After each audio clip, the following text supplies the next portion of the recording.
Every news about the Harry Potter series is a scandal. And now fans are indignant that Cillian Murphy is not being considered for the role of Voldemort, but only for the role of Professor Quirrell. But that's just the tip of the iceberg, because the announcements that a 40-year-old Asian man could play Hermione and Ron Weasley by a pregnant girl from Kenya have not gone away. Or have they? There are signals that HBO, responding to the anger of fans, has radically revised the concept of the series. Black Snape has been rejected, and the entire cast will supposedly be assembled based on descriptions from the books. But is this true? Make yourself comfortable, friends. In the next couple of minutes, we will tell you about both the latest scandal in the world of Harry Potter and good news. Let's start with them, because on January 21st, 2025, HBO officially confirmed Francesca Gardiner as the showrunner of the project, and Mark Mallow as her partner, executive producer, and director. The duo is simply killer because Gardiner has exactly 0 projects with a rating below 7.7. Her series, Descendants, is generally considered one of the best in decades, so she is a serious specialist. As is Mark Mallow, who, in addition to the same Descendants, has Shameless in his resume, and as a director, a whole bunch of episodes of Game of Thrones. In general, the duo of creators of Harry Potter knows very well what a large number of characters and tight plot lines are. Francesca Gardiner has already said that she will not be a provocateur and will transfer the events of the books to the series, as expected. And yes, that screenwriter who bragged that he did not read the Harry Potter books was also kicked out of the team.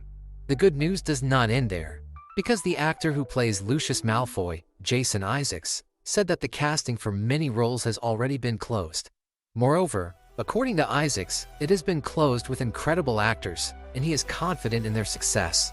And what is even more interesting, the actor confirmed that the same people who did it for the original films are doing the casting, including J.K. Rowling, although there are some nuances. In the original films, Rowling had the final right to cast, and it was she who chose Emma Watson, Rupert Grint, and Dan Radcliffe. The studio, by the way, wanted Jake Lloyd from Star Wars or Haley Joel Osment from Forrest Gump. Radcliffe was not in the top 5 finalists, but the contract allowed Rowling to choose him. How history would have turned out if the studio had chosen the actors, we will never know. But there will be an opportunity to check because now everything is the other way around. According to HBO boss Casey Bloys, Rowling now only has a say in the casting, and the final choice is up to the studio. This doesn't seem like much news, but on the other hand, a lot of time has passed, and Rowling is the author of the legendary Black Hermione in the theatrical production and the scripts for Fantastic Beasts. By the way, Rowling also chose the scriptwriters for the series, but the devil himself will break his leg, whether this is good or bad. Let's talk about the facts, and they are that we know the actress who will play Aunt Petunia. This is Phoebe Waller-Bridge, known for her roles in the series Killing Eve and in the film about Han Solo. The actress looks, to be honest, as if she came from the pages of books. This is the second piece of news because insiders say that after the stream of dirt released by fans after the Black Snape and the announcement of the main trinity, HBO seems to have decided to strictly follow the descriptions from the books. What is interesting is that the original films did not always follow them. For example, almost all the characters in them are older than they should be. In addition, Snape, for example, was 31 at the beginning of the events of the first book, and Voldemort killed him at 38. While Alan Rickman was already 55 by the time of the release of The Philosopher's Stone. Actually, it was because of him that the fuss began. Rowling dug in her heels and wanted Rickman to play Snape, but because of his age, literally everyone had to be aged. Lily and James Potter, and Sirius, and in general the entire Order of the Phoenix ended up getting actors almost twice as old as they were in the books. There is no other way because it would be strange to see 55-year-old Snape and his peer 30-year-old Sirius. So that you understand the scale of the problems, even Minerva McGonagall had to be aged. She was a little over 50 in The Philosopher's Stone, and in the books, her hair was not even completely gray. Maggie Smith was 66 in 2001, and in general, all the actors of the entire wizarding world had to be aged because of Alan Rickman's casting. Now imagine what kind of howl would rise if Harry Potter were to be filmed now. Fans would tear Rickman's choice to shreds and accuse Rowling of killing the canon. This is a great example that you shouldn't judge the casting until the films are out. After all, as time has shown, Rowling was completely right about Snape. But, on the other hand, her choice came back to haunt you very well 23 years later. After all, the series doesn't need to reinvent the wheel to be different from the films. It is enough to observe the canon and voila, all the actors will be younger, which will make the series look completely different. And you can't find fault, because it's 100% canon, and Snape in the Philosopher's Stone should be a little over 30. Well, the actor is 40 at best.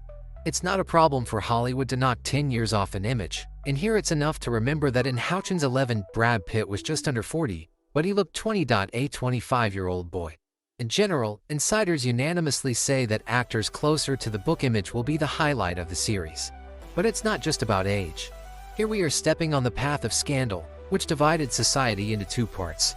Because, in a good way, if we are guided by the books, Hermione should not be a particularly remarkable gray mouse.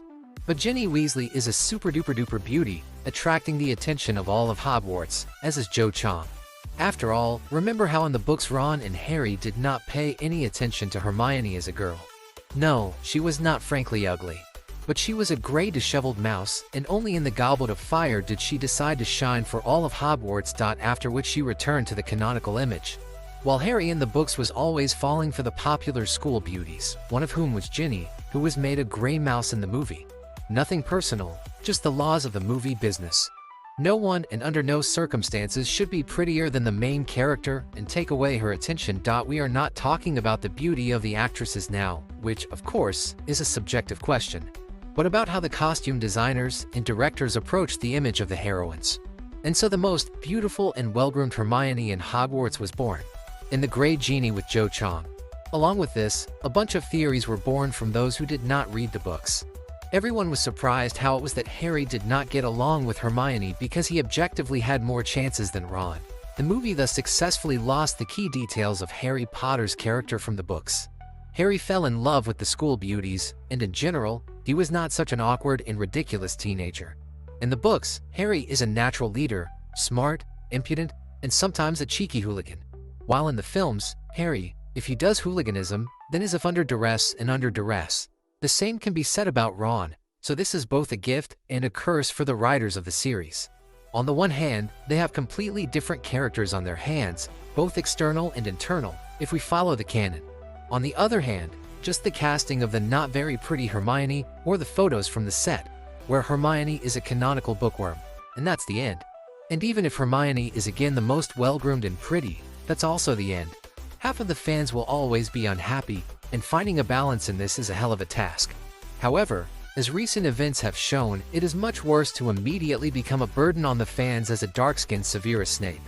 Especially since the book leaves loopholes for black actors. And it's not even about Kingsley, Dean, Thomas, Blaise, Zabin, and other guys, initially described as dark-skinned. The case, for example, is Hagrid, whose skin color is never mentioned in 8 books. That's who HBO can target, even if there was a soft reboot and a return to canon inside the studio. However, after the initial wave of negativity, people are unlikely to forgive them, even Hagrid. Therefore, Cillian Murphy looks like a solution to the problem. It would be great to cast an initially popular actor for at least one of the leading adult roles. Even the director of The Sorcerer's Stone, Chris Columbus, has already blessed Murphy for the role of Voldemort. But the latest reports say that HBO is still looking at Murphy for the role of Quirrell. There is no need to criticize the studio too much here. We do not know all the details, and it is possible that the Oscar-winning actor is simply not particularly interested in getting involved in the franchise for as long as 10 years. Murphy is now at the peak of his career and has the rarest privilege in Hollywood to act wherever he wants. With one phone call, he can either be hired by Marvel for a huge salary or be written into a tiny art house project to take his soul away. It is easy to believe that the actor himself does not want to play Alan Mort for 10 years with a bunch of contractual obligations. So Quirrell would be an excellent option.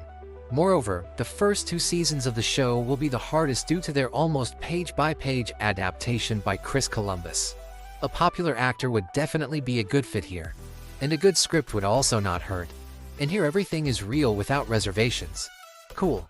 Unlike the casting, we can clearly say that the absence of Joan Rowling is a good thing because we have seen enough of her fantastic creatures. But Mama Rowe advised HBO to cast Mike Mylod and Francesca Gardiner as great options. The latter has already stated that her team will only include fans of the universe, and has completely refused all interviews, citing the fact that work comes first, and promises come later. This attitude cannot but please. The deadline had to only gather scraps, talking with Gardner's acquaintances who know something. And the publication dug up that Francesca promised to honor the books as much as possible, including revealing the themes from them that the films were afraid to use. Deadline calls The Secret Room from the film adaptation a striking example, which cut out the overt horror vibes that were present in the book. The same applies to other, more adult stories that never made it from books to films. Most importantly, Francesca's closest friend told Deadline that she will not be a provocateur of those who, by filming books, change everything in the world. A striking example is Lauren Hissrich and her disfigured Witcher for Netflix. In the case of Harry Potter, everyone is sure that this will not happen. Gardner's colleagues unanimously say that she honors the source material and knows how to reveal it in all its details. Well, do we believe in success now? Share your opinion in the comments, and that's all for now. See you next time, friends.